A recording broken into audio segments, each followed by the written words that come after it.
عام طور پر رواج یہ پایا جاتا ہے کہ لوگ دوسروں سے استخارہ کرواتے ہیں، بزرگوں سے، اپنے امام صاحب سے، اپنے دوسرے جاننے والوں سے، اور کچھ حضرات تو استخارہ کے لیے بیٹھ بھی گئے۔ آج کے زمانے میں بہت سارے حضرات کے اندر استخارہ کا جواب بھی مل جاتا ہے۔ بہرحال اس وقت طرح طرح کے طریقے رائج ہیں، لیکن مصنون طریقہ یہ ہے کہ آپ کو درد ہے، آپ کو تکلیف ہے،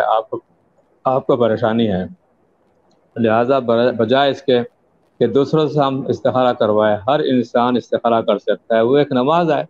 جس طرح اگر کوئی آدمی کہ یار میں تو اتنا پہنچا ہوا نہیں ہوں، میں حافظ قرآن نہیں ہوں، میں عالم نہیں ہوں، تو کیا نماز چھوڑ دے گا؟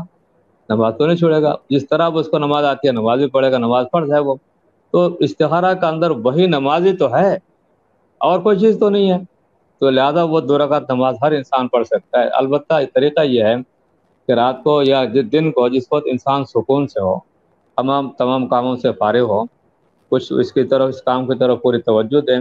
2 رکعت نفل نماز پڑھیں، اور پھر اس کے بعد استخارہ کی یہ دعا پڑھ لیں۔ استخارہ کی یہ دعا ہر نماز کی کتاب میں موجود ہے، بیشتی زبر کے اندر بھی ہے، اور صلاۃ استخارہ کے متعلق بزرگوں نے کتابیں رسالے بھی لکھے ہوئے ہیں۔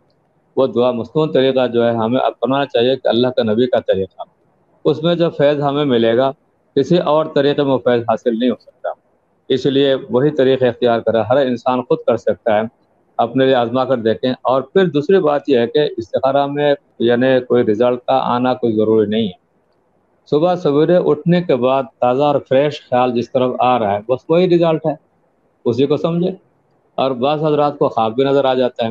اگر خواب نظر آتا ہے تو خواب نظر آنا کوئی ضروری نہیں ہے، آتا ہے تو کسی تعبیر جاننے والے سے پوچھ لیا جائے، اور اگر ڈراؤنا خواب ہے تو آدمی خود بھی فیصلہ کر سکتا ہے۔ لیکن اگر آدمی مطمئن ہے اور ڈراؤنے کی کوئی کیفیت نہیں ہے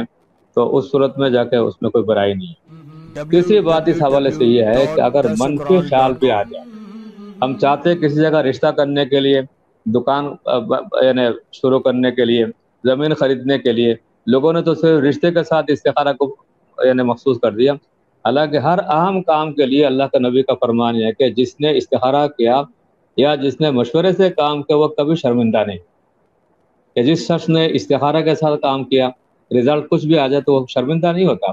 وہ یہ محسوس کرتا ہے کہ میں نے اپنا حق ادا کر دیا، باقی اللہ کی مرضی مقدم ہے۔ تو اسی لیے من استخارہ و من استشارہ، جس نے استخارہ سے کام کیا یا جس نے مشورے سے اہل مشورے سے مشورہ کر کے کام کیا وہ کبھی نادم نہیں ہوا، کبھی شرمندہ نہیں ہوا۔ اور اسی طرح دوسری بات یہ ہے کہ اگر استخارہ میں نفی بھی آ جائے کہ نہیں یہ نہیں کرنا چاہیے، اور پھر بندہ اگر یہ محسوس کرے کہ ظاہری حالات کے لحاظ سے کوئی برائی نہیں ہے،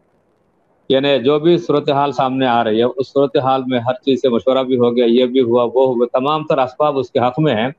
اور اس میں ظاہری طور پر کوئی برائی نظر نہیں آتی، تو نفی آنے کے باوجود بھی انسان استخارہ کر سکتا، یعنی اس پر عمل کر سکتا ہے۔ یہ نہیں کہ نفی آ گئی بس کام ہی چھوڑ دو، ایسا کچھ نہیں ہے۔ ہاں آ جائے تب بھی درست ہے، اور نفی بھی آ جائے نہیں بھی آ جائے اور پھر انسان یہ محسوس کرے کہ ظاہری حالات میرے لیے سازگار ہے تو وہ اس پر بھی عمل کر سکتا ہے، اس لیے کہ اس رزلٹ پر عمل کرنا مستحب ہے،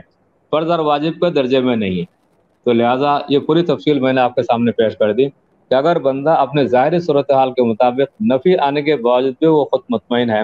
کہ انشاءاللہ ہم احتیاط بھی کریں گے، جن جن چیزوں کی ضرورت ہے کسی کا نقصان نہیں کریں گے، اللہ اللہ کریں گے، درود شریف پڑھیں گے، دعاؤں کے ساتھ کام شروع کریں گے، تو اگر نفی آنے کے بعد بھی اگر انسان مطمئن ہے تو وہ کام کر سکتا ہے۔ اسے چھوڑنا کوئی ضروری نہیں، خواہ رشتہ ہو، خواہ بلڈنگ کی تعمیر ہو، خواہ دکان کا معاملہ ہو یا کوئی اور سودا ہو۔